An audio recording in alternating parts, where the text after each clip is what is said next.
Hey folks, Mike here today with some thoughts here on Need for Speed Payback. If you didn't watch the last 2 weeks of videos, basically I'm catching up on all the modern Need for Speed games that I have not played. Thankfully, I have Xbox Game Pass, and EA Play has finally landed on Game Pass for PC, so I'm downloading these games on PC and trying them out. So we had Need for Speed Rivals, which I didn't think was a particularly great game. A lot of it came down to the 30 frame a second stuff. It just made the game feel real bad and awful to play. And then we had Need for Speed 2015 last week. I might call it 2016. I thought that game was kind of a nice reboot. It reminded me of some of the early open world Need for Speed games. It had the cheesy FMVs, which they're not great, but I love them. So it's one of those weird things where it's just, I thought the game played a lot better. It looked really good. And yeah, it had the super cheesy FMV of the throwaway story, but at least it was interesting to see some of that stuff unfold. And here we are with Payback. A lot of the stuff from hit speed of 177. Yeah. Oh, well, I didn't hit that in time. That's kind of a bad design if you're already holding it. But anyways, it is what it is. So yeah, this is Payback. It runs and uses a lot of the same stuff from Need for Speed 2015. It does also introduce new things here and there. If we're to continue the baffling decisions that I was discussing about in the previous two videos, right? The first one being the 30 frame a second cap for Need for Speed Rivals. That was gone in 2015, and that's gone here as well. In fact, the performance, I find this game doesn't look quite as good as 2015. Part of it is a lot of the big open world areas, which, they're not going to have, like big open world desert areas are not going to have nearly as much detail. But even in the city bits that I've been in felt much emptier. Right? The city streets are much wider than what they felt like in 2015. And overall, in terms of city design, definitely didn't look nearly as good or interesting. Anyways, the point is, performance for this game is quite a bit better than Need for Speed 2015, despite sharing a lot of assets and stuff, which is a good thing, right? You could probably run a higher level of resolution or whatever for consoles. Yeah, I don't care too much about airtime. Oh, but this takes away speed. Kinda. What a weird way to do items. Like, you look at how this turbo upgrade stuff works. It's so bizarre. Anyways, that's how the part upgrade stuff works, which we'll take a quick look at. Alright, so we've unlocked the last of this quest line. So there's, my understanding, I'm super early in the game. Like 2015, where I did the video, over halfway done. I don't intend on playing this game very much at all, because it's really not been fun. The game starts off with even something far too crazy for like even action movie sequences. Like it's so ridiculous and unbelievable that it's not even entertaining. It's just like, oh, okay, you guys just wanted to go as far over the top as you could with this, and the ultimate result is just a lot of the story bits and stuff that happens, at least so far in the game, is just like, whatever. It's hard to even care about it. No FMVs, none of that fun, cheesy stuff. Instead, it's all in-game characters, which are like strangely really low detail. So it's not even good-looking in-game stuff. Man, yeah, it's rough. The point I'm getting at. This game's kind of rough.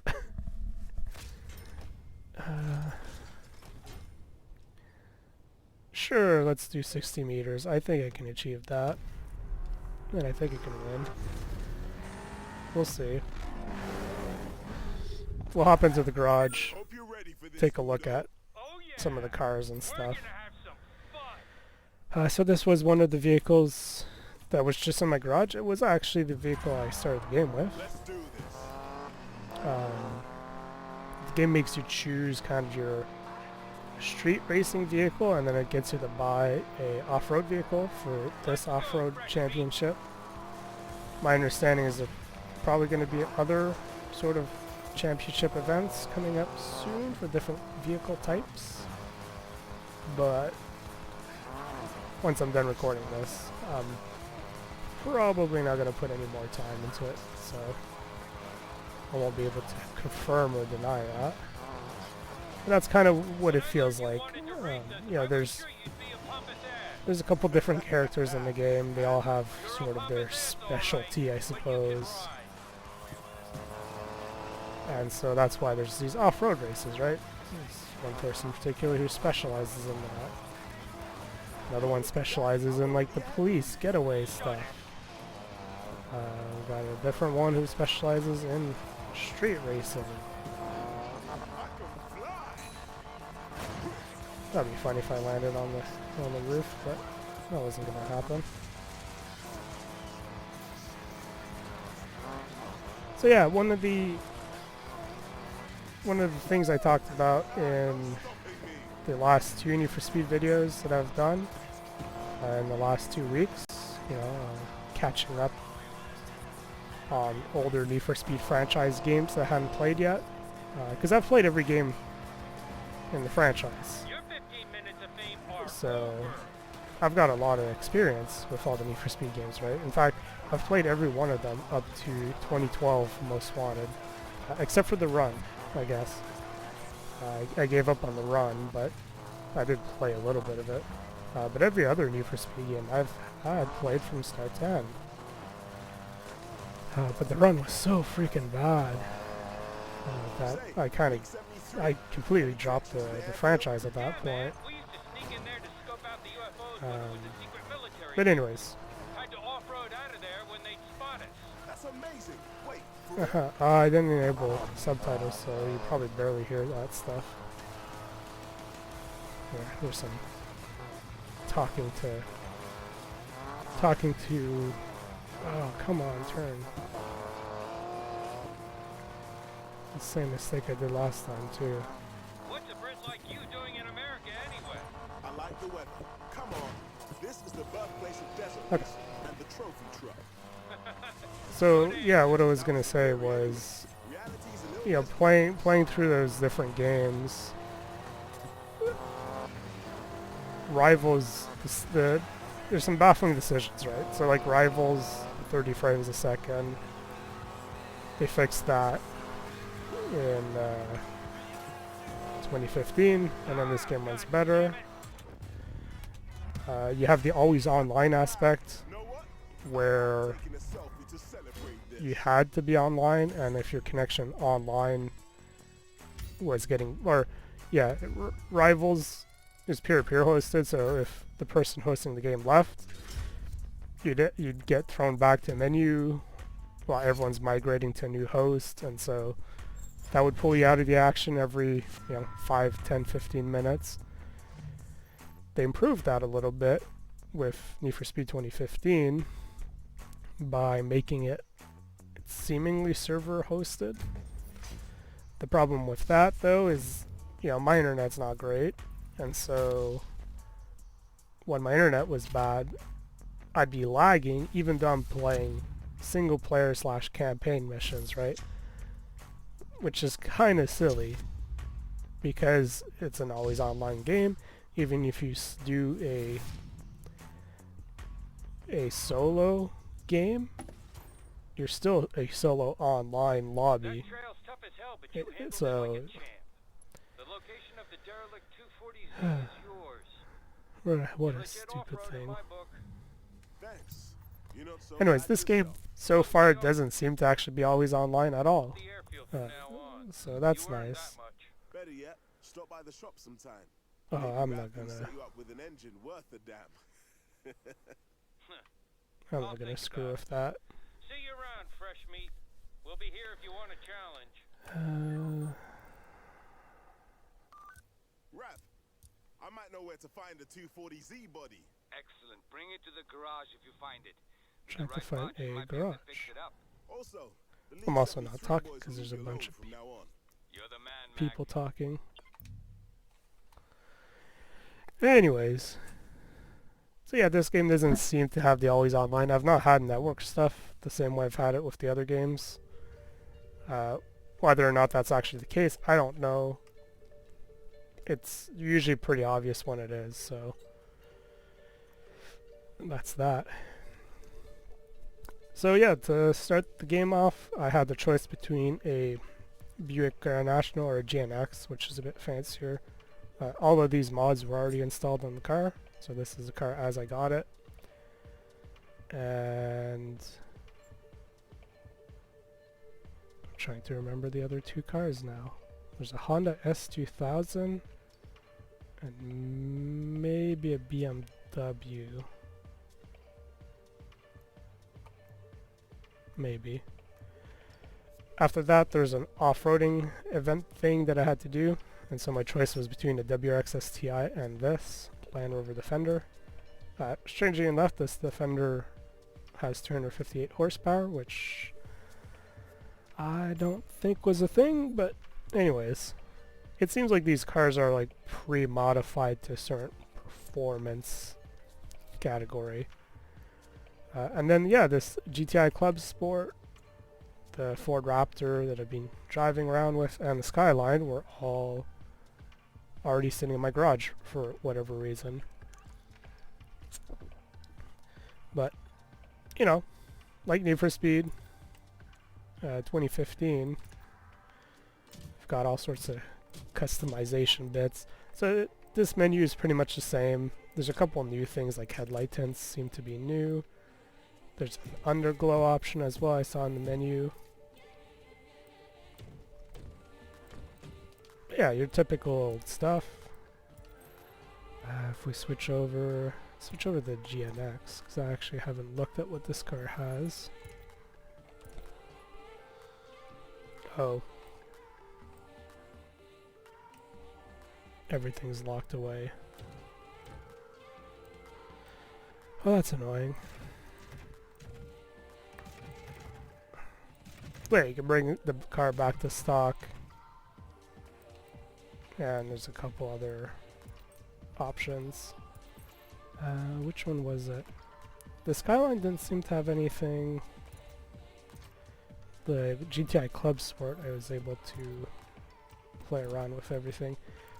So like when you look at the front splitter options, right, these Need for Speed splitters all came from the previous game. So they're still there.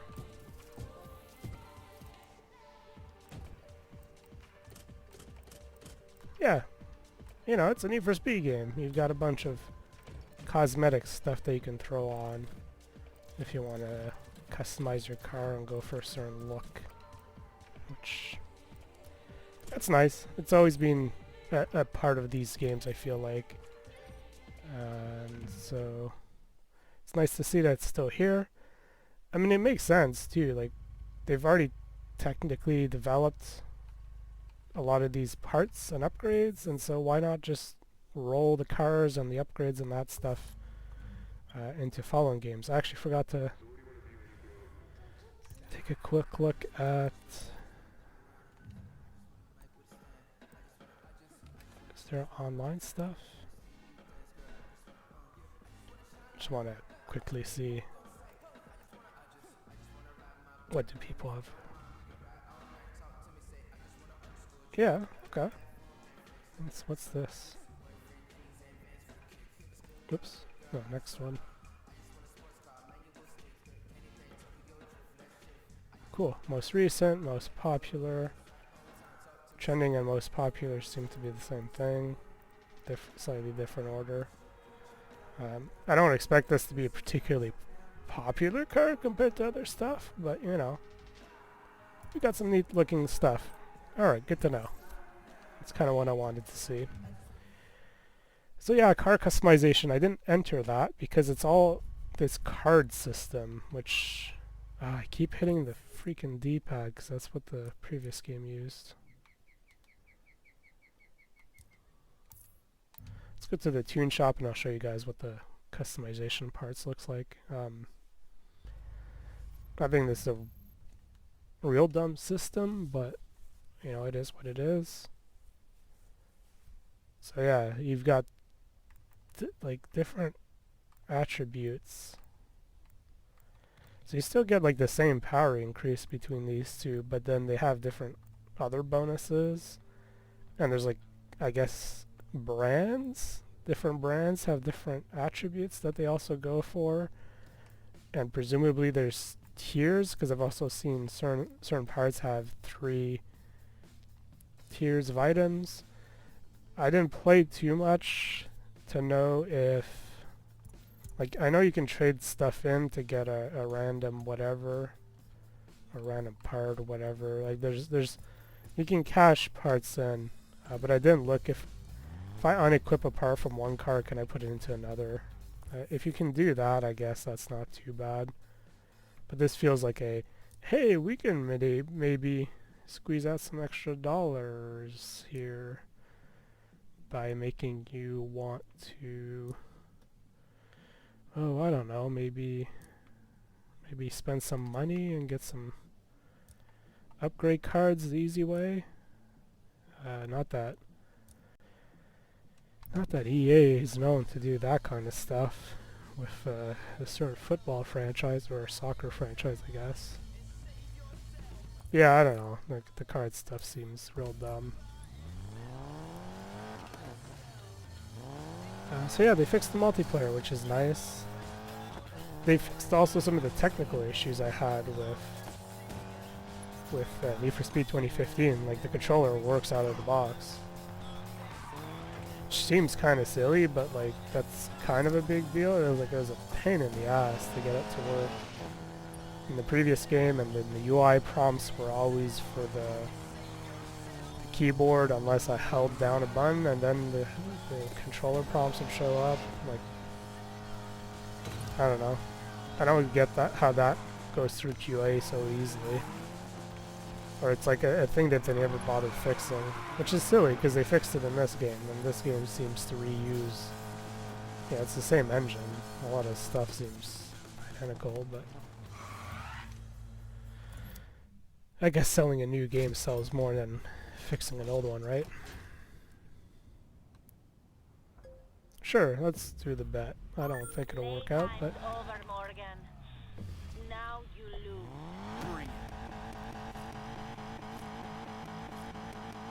yeah, overall, I'm not crazy about this game. Like, I find the story stuff is so ridiculous and just, it's so bland. Like, I really don't care.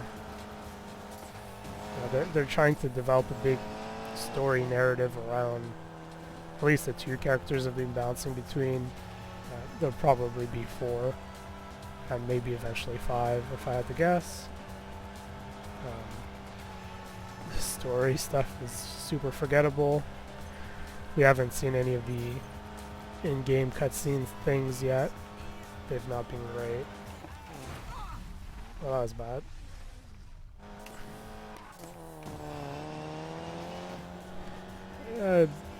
The driving itself, I wonder, oh, I had to be first for a whole minute, uninterrupted. Uh-oh, well, 4 kilometers. That means I gotta get it first and stay there. Just a Let's little just, let's just do that. I want to get my bonus points, you know, and not lose a bit of the money. Yeah,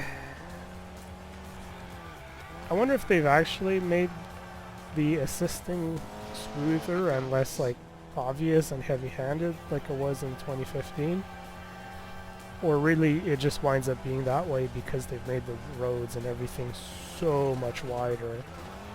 You know, I know that they were pretty wide in 2015, but like playing in the city in this game, which we haven't seen the city because, you know, we've more or less been exiled from it, from what I understand, but anyways, that's beside the point. Yes, let's drift our front-wheel drive car. No, you know what, they've definitely tuned up how the assisting stuff works, because this yeah, you can like enter drifts, whatever, but you can hold and leave a drift much cleaner than in 2015. So yes, they've made this a lot smoother and better. Yeah, I don't know, like I know this is big open and kind of empty, so it's normal that it doesn't look, you know, impressive, or it looks empty because it kind of is. Even in the city felt very, very empty. There wasn't a lot of buildings. The city itself is very small, and like there's not a whole lot. So even though this map is bigger and there's a lot more going on, everything feels so, you know, dispersed and empty that just it's not a particularly enjoyable thing to drive around in. Like you see, a lot of the races, at least for the next good while, will be a lot of these big, massive open empty roads, and so it leads to, you know, you don't get the same sense of speed. Everything feels slower because you have nothing close to you to zip by to give you that kind of actual sense of speed. Yeah,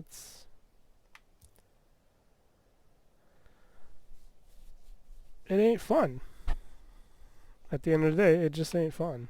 I could fast travel there. I'll just kind of pan around in the city, just kind of show you what I mean. Here's our city. I mean, this is like a industrial warehouse area, but like, yeah, the whole freaking city's like this. So, you know, even the kind of downtown bits are not particularly great. But that's Need for Speed Payback overall. I don't want to play more of this. It's, yeah, they made a big empty open map. Like they took a lot of the good stuff that they did in 2015, and instead of expanding on it, they kind of went in the other direction than they should have. Or like they tried to expand on stuff that they didn't really need to change, right? By making this a bigger map, it's like, well, okay, but it's big and empty for the most part, and it sucks going from one place to another, unless you've got fast travel points. Like, fair enough, I fast traveled everywhere in 2016, but now I can't even fast travel to that. I gotta go here, and then I gotta drive there. Like, that sucks. I just wanted to fast travel everywhere. Oh, and this... and it's just like